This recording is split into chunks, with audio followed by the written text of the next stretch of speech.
Hi. Good afternoon. How are you? I'm well. Thank Thank you. you for coming in. Yeah, thank you for taking the time Yeah, to meet with me. I know you have a busy schedule and have a lot going on. I do, but happy to take the time. Good. So I know that this is likely to be a difficult conversation, and I hope that by talking to you, I can really get a clear sense of how you feel about the situation, and it's important for me to hear the school sort of perspective. This has been sort of emotionally trying for me, so I definitely need to hear sort of what things look like from other perspectives. That would be really helpful, and I hope I can share with you a little bit too of sort of what have been going on and think about ways we might be able to move forward. Sure. It is regrettable that we're here under these circumstances. I'll try to explain the facts sort of as from our perspective, and certainly would invite you to share how you view the situation and anything else that there might be that could help us out. Great. So you came to us, right, via community college, and you, as you entered into the school, we're happy to have you, and it was noticeable that there were some struggles in the first year. There were a failure of a few courses that first year, and at the suggestion of the Student Diversity Committee, and along with some other considerations, some testing was done over the summer in between that first year and your second year, and the struggles continued on into the second year, leading to some other failures. So there were failures in a number of 3 courses in that first year, and then an additional 3 courses in the second year.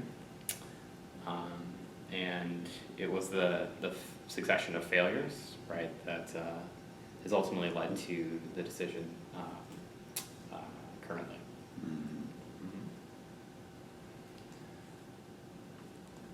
So it has been difficult for me. Thinking about sort of what it took to get me here. Small failures seem in some ways negligible. I know, I guess from your perspective, it sounds like someone coming from a community college has really struggled at an esteemed institution. Chances to make up courses again, continued struggle, that it seems sort of cut and dry case. I come from Kamamir. I'm not sure if you know that country in Southeast Asia. My family fled when I was little, government massacres, and we barely made it out, and it was an incredibly traumatic experience for me. And being in school and having success and being able to sink sort of my heart and soul into study has always been a huge motivator for me. And although it was a community college, I really thrived and did incredibly well there, and always aspired to be a doctor of some sort and to give back to my community. I know that I failed 3 courses in my first year. When I repeated my first year, I actually passed those 3 classes. I failed 3 different classes, but I was able to demonstrate that a class that I failed later, I'm able to pass. I don't know how much you know about the testing that was done between the first and second summer. Are you aware of that? I am, but it might be helpful for you to. Okay, so I appreciate that the school paid for the neuropsych testing, and the results of the testing essentially were that because of how my brain was wired when I was, as a kid sort of going through some of this trauma, you can imagine men coming into the village with machete. So my ability to make decisions when given multiple choices has been stunted. It's psychological and has become psychosomatic. And the tester found that I have a disability. I'm unable to make split decisions when given several choices when I'm under a lot of stress. Taking tests creates that kind of stress. When I don't have the stress, I'm able to make decisions, multiple choice decisions. And so this is it's a real disability for me. And you know, my undergraduate work, when I was able to, when there were other options or other ways for me to take tests, I excelled and demonstrated competent mastery of everything that my professors put before me. And so I feel like this is a legitimate disability, not one that I look forward to using as an excuse, because I have some ideas about how I would like to address that disability moving forward. I guess at this point, though, I'd like to talk about sort of next year at school and how maybe we can make some, or maybe you all might be willing to make some accommodations so that I could actually succeed given the liability. Certainly understand that your situation is very difficult. It must be very trying, you know, leaving your country as a refugee and then coping with some of the learning challenges that you've had. If you could run through some of the accommodations that we did implement last year, and if you could talk about their effectiveness, what you liked, what you didn't. Getting some of that feedback might help. You know, I'm aware of what was implemented, but I don't know how that affected you. Right. So in the second year, I did use tutors. I had other students help with note-taking in class so that I could share some of their notes. Some of the classes were recorded so I could listen to them later. So the 3 classes that I passed or that I failed in the first year actually passed all of those tests the second time around. The new material, some of the new material that was presented in the other 3 classes, which were, I can't remember what the other, pharmacology, biology, and biochem, I just struggled with. And again, it's the test-taking strategy. I think if I was given another way,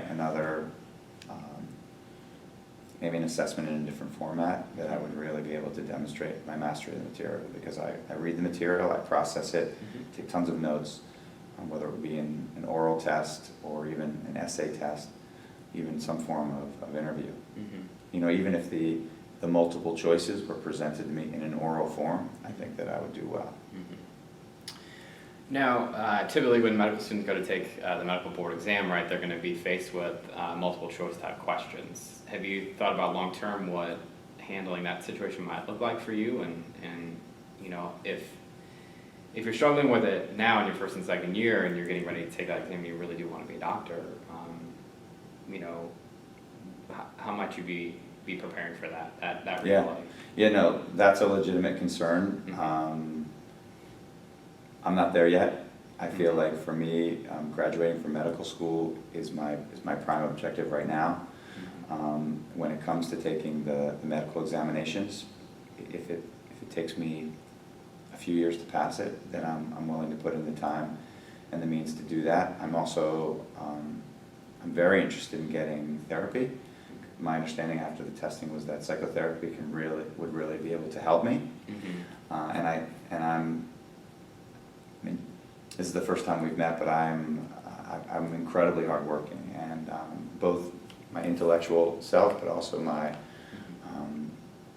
I'm a soul searcher, and so I feel like if there are ways, psychotherapy as an example, that would be able to help me think more clearly in stressful situations, that's something that I'm really thinking about doing. Not sure how I would pay for it right now, but so the piece about med school and the board exams, that's not right in my concerns right now. It is a legitimate concern. If it ends up that I'm not able to pass a board exam, I know that there's so many other fields of medicine that would allow me to thrive, that might not require me to be a doctor, a physician. I'm not convinced of that yet, but I'm committed to helping people, and I feel like I'm standing on the shoulders of so many who've allowed me to get here, and I want to give back. You know. Yeah, I certainly appreciate your passion. And, you know, we've really tried hard to help you, you know, thrive in this particular environment. I appreciate it. And it's, yeah, it's something that we have taken very seriously. The challenge is though that, you know, given multiple opportunities, right, it's been a struggle for you in multiple different ways. And the concern is that if you were to come back to school again, right, and be given, you know, what in our eyes is a fourth chance, you know, are there indicators that you're going to be able to make it through? You know, it's just a reality that this is very, very challenging, and you know, if you're going to be taking the board exam, you're going to be taking multiple choice tests, and you know, we want to make sure that when we have a graduate, we can say confident that they're prepared for medical school. And we're in a position where we haven't been able to see that you're quite there. Yeah. So, is it worth talking about accommodations that could be made for test taking? And would it be possible to talk about the options of therapy that would help me to get through, help me to improve my test taking skills? It was my understanding that you were granted counseling over the course of the summer. Let me check my notes.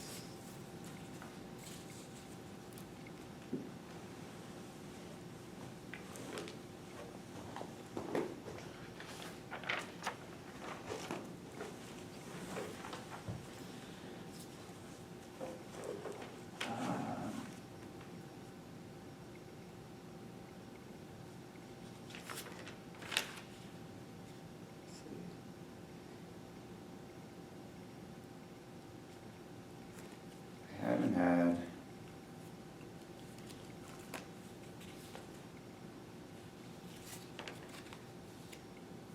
According to my notes, you were given some counseling. I'll give you a minute to kind of think and see if you remember that. If there's a discrepancy there, or Do you have a note in your file that says I received counseling? I do. I had an evaluation, a neuropsychological evaluation. Mm-hmm.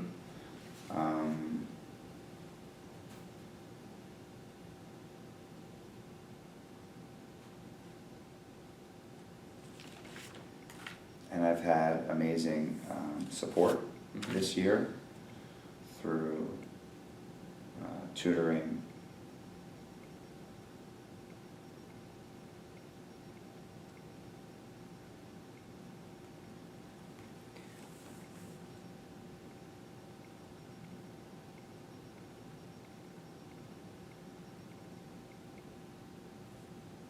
According to, I'll just read you from the file that I Okay. have. So it says that, so you're given a second attempt, right, or a second experience through the first year program with the assistance of counseling, tutors, note takers, and tape lectures. So Right, a number of yeah. those other things were mentioned. True, yeah. Okay.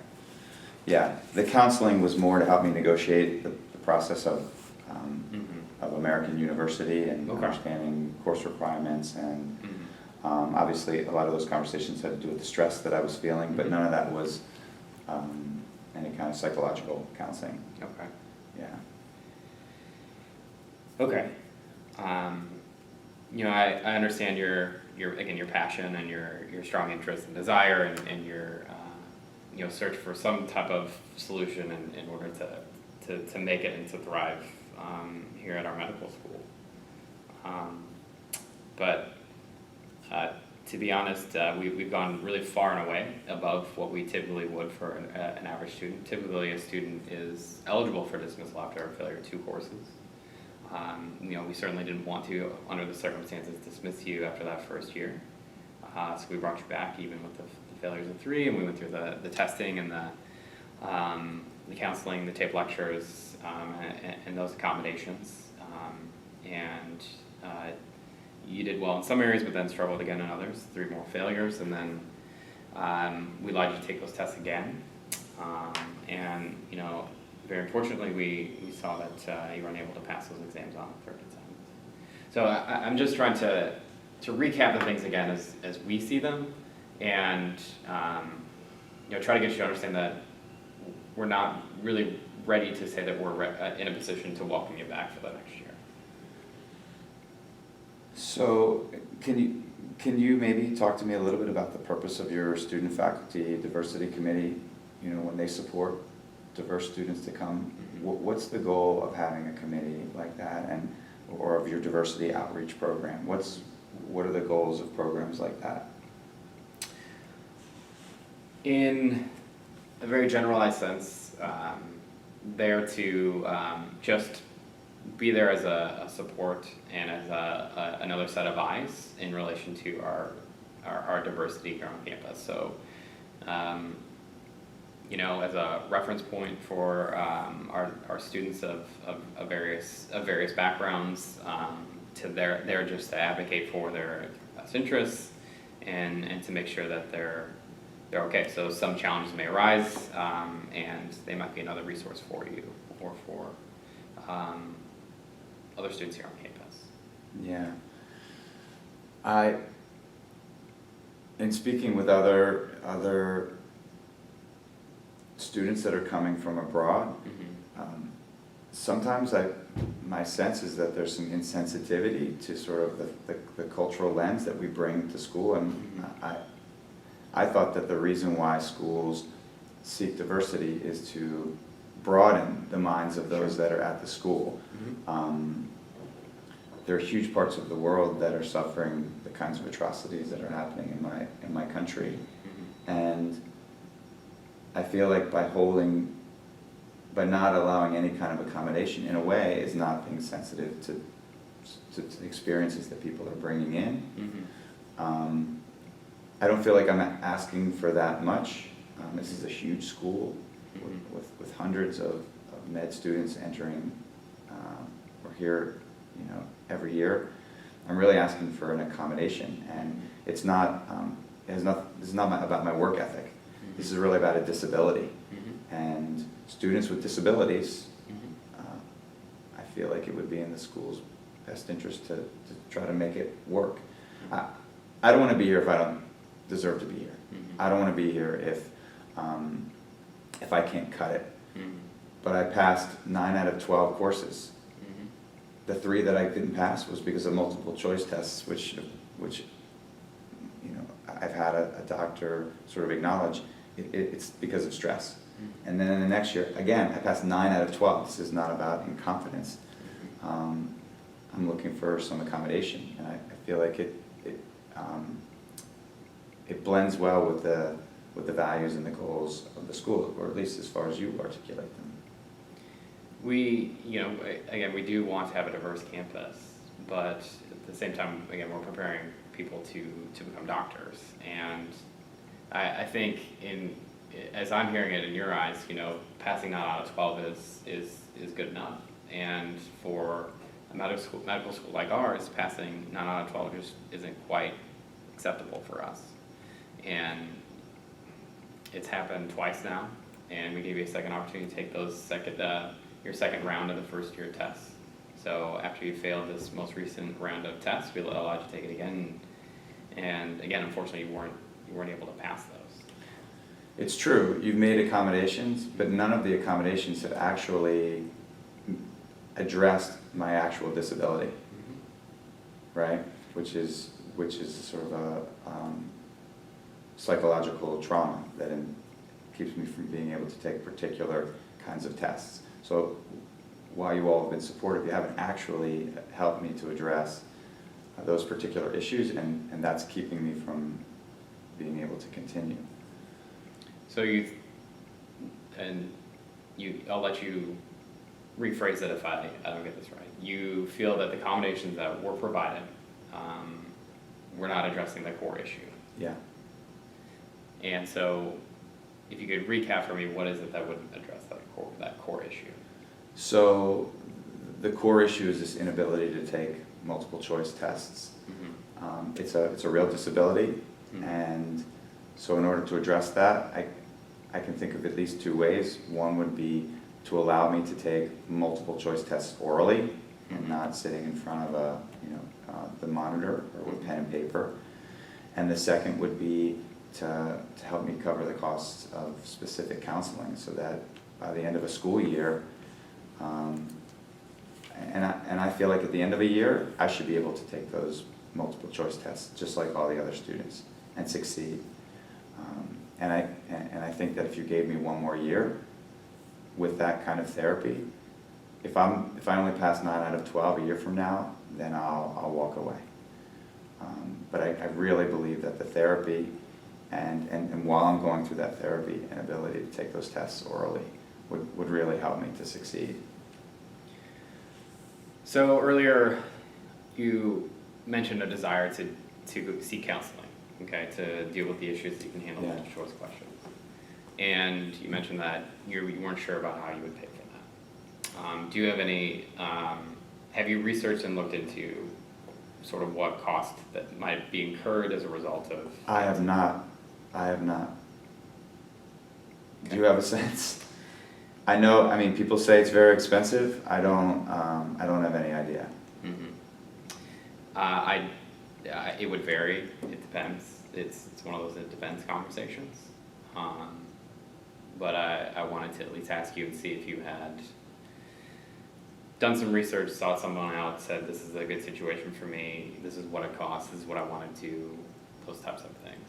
So I could gather that information, or if the school has particular psychologists or that I could work with, Mm-hmm. I would take that recommended list and go and figure out what it would cost. Mm-hmm. Do you all have a budget for supporting students in that way? We are in a position to possibly provide some support for that, but there are certain things that would need to happen. I mean, to put it simply, I don't envision a world in which we can bring you back next year. Okay, but that doesn't mean that we want to fully discourage your pursuit of handling your problems and your issues and maybe one day achieving your goals. And so when I think about the issue of moving forward, I'm going to propose to you a situation in which we part ways for a year and you seek the counseling that you feel that you need, and that you be in a position after going through this counseling to then reapply to our medical school and see if we can give this another chance. In order to do so, we can talk about some financial compensation, but this would certainly be a situation where the suit which has brought us together, the litigation, would have to be dropped. So if you feel that this might be a position, a situation I should say, that meets your needs and would be helpful, right, then we can start walking down that path and talking and having that discussion. So what you're proposing is that I would step away from school for a year, that the school would possibly provide counseling for me, and that those numbers would have to be looked at, and then I would reapply to enter in a year. Is that what? In a sense, we would like to, because we don't have the numbers on counseling, we can look at it as part of a settlement, basically, on the issue where we provide you with a certain number, and then that number, in our eyes, would be utilized by you, right, to pursue the counseling that you need and take the time to get ready to then reapply. So the case that the civil action suit Mm-hmm. that I'm in the process of filing Mm-hmm. Is really about sort of discrimination and not providing students what they need if they have a disability. Mm-hmm. It was only at the end of the first year that I discovered this disability. Mm-hmm. And so, like I said, the school hasn't actually supported me to address the disability. And so, while I acknowledge some support in sort of the proposal or the settlement, as you called it,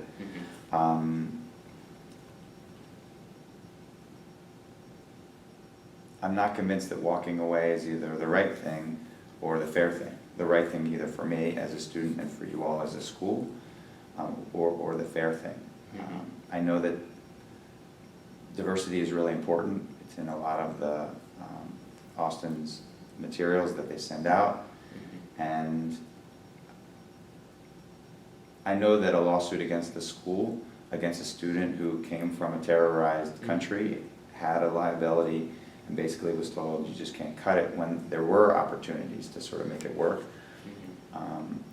I mean, I know that the school wouldn't want that kind of publicity, and I wouldn't want it either. It's embarrassing to me in many ways, but I really see that we could work something out to give me another opportunity that wouldn't, I mean, I know that there are standards. I'm asking for a kind of accommodation, and this has been done. I mean, this is what happened at the school where I was before, and 9 of the 12 classes I'm passing, and I'm asking for an accommodation in 3, and I think if I couldn't do it in a year, I would walk away. But so many people have worked hard to get me here, and to walk away right now, I don't know. I don't know if I could do that. I know that it must be hard for you to sit here and face that possibility, but we also have to just, you know, as an institution, consider what's fair and just for our other students. And it's a position where we have standards and we have rules in place, and some things, you know, we are willing to provide in terms of accommodations, but when it comes to tests and the evaluations of our students, right, those are tests and evaluations that help prepare students for becoming doctors and for taking their final medical exams. And it doesn't seem like we're in a position to do that right now, to say, come on back for a year, you can take a different type of exam from the other students. You know, we pride ourselves on our evaluations being the same evaluations for everyone, and for that stamp of approval when that diploma is completed, to say that, you know, this is the type of diploma it is, and it's the same for everybody, and we've had a tremendous amount of success in doing so. So we, like I said, really want to find a way to you know, lower the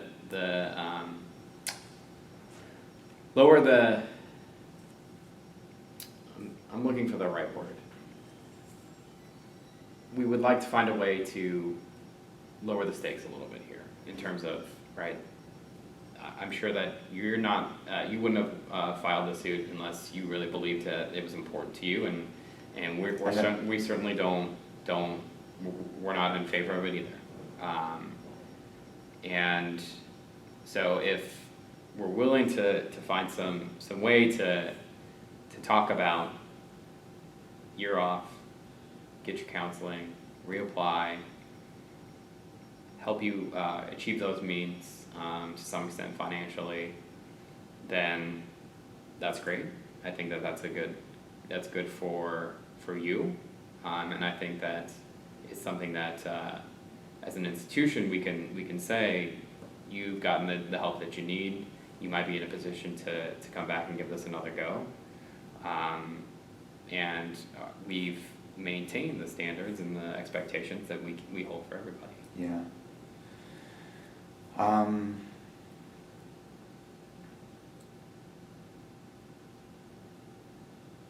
So I hear you saying that the criteria and the standards of the institution are paramount, and I cannot argue with that. And it's one of the reasons why I decided to come here.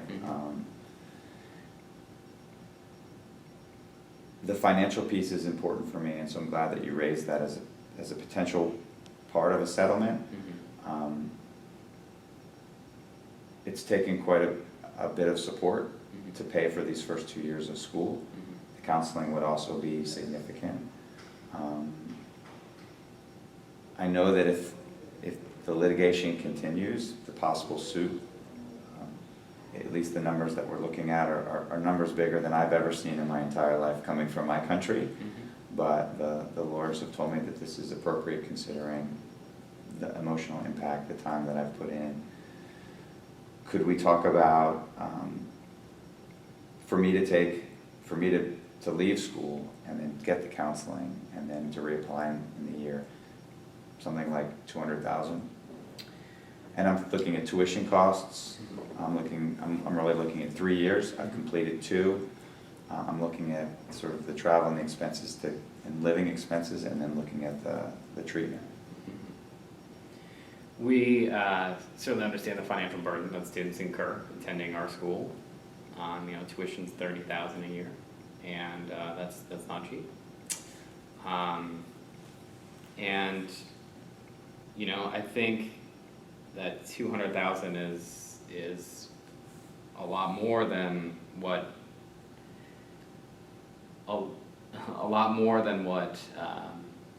would be covering your costs. What do you think would be fair to cover my costs? I mean, in a sense, through your 2 years, right, that would be 60,000. Mm-hmm. And I think that an additional 15,000 would cover those additional costs. 15,000 for your year's worth of counseling.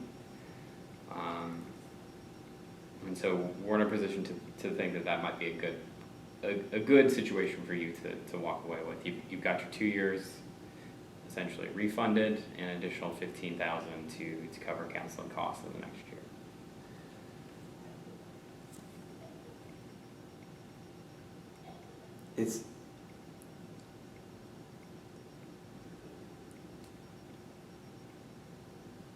I don't have a spreadsheet to sort of outline sort of the costs of getting here.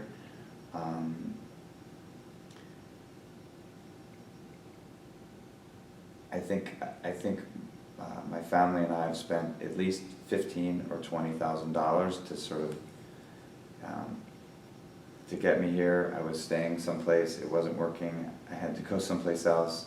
I had to buy a car. And if you needed me to sort of put those numbers together, I could do that. Part of the reason why I'm asking for 200 is I'm basically starting over. And whether I'm going to apply to a different school or enroll in some other career, I'm going to need some time. I'm going to have to get a job. I mean, if I'm not going to be in school, I'm going to have to get a job, but it's going to take me some time without an American degree. And so I'm looking for the kind of support that would allow me to take 2 months to live with the goal of coming back, the goal of coming back to school. So 75,000, I don't know if I'll make it. I don't know, with 15,000 towards the counseling, and I don't know if it's going to cost 15. That I won't. There's nothing to live on, and I don't know how I'm going to make it. Maybe so 60. That's 75. Maybe another 50 would take it to 125.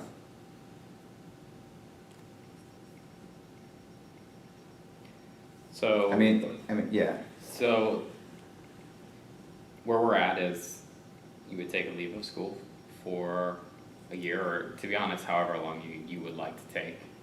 That decision is up to you. And then you would reapply when you're ready. And in the intervening time, you would seek counseling to deal with the underlying psychological issues that you feel are causing your test-taking anxiety. And you're seeking $125,000 in compensation. Is that right? Yeah.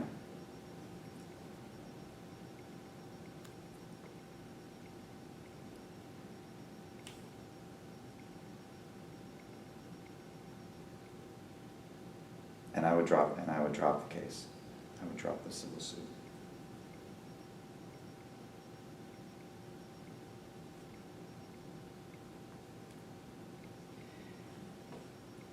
And you understand that, so should you reapply and you meet the requirements, that we're not in a position to provide different types of testing. That's not something that we're ready to do, however, right, the idea is that you get the counseling, you take care of the underlying issues, and so then you'd be prepared to take those traditional tests. Yeah, I understand. Okay? I think we're in a position to provide you those things, and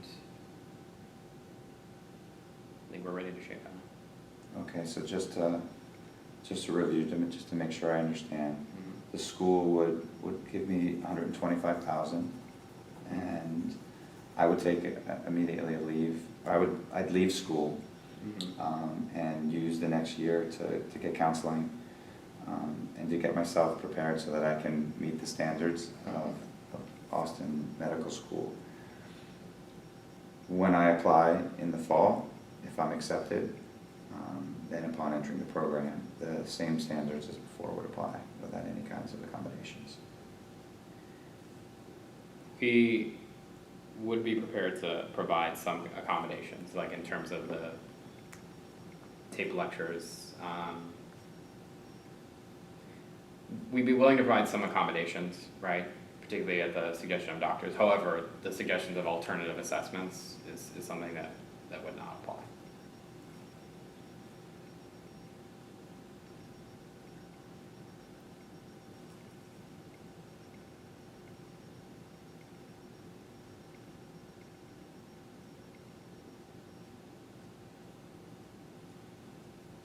Okay. Okay? Yep. All right. Thank you. Thank you. Appreciate it. Best of luck.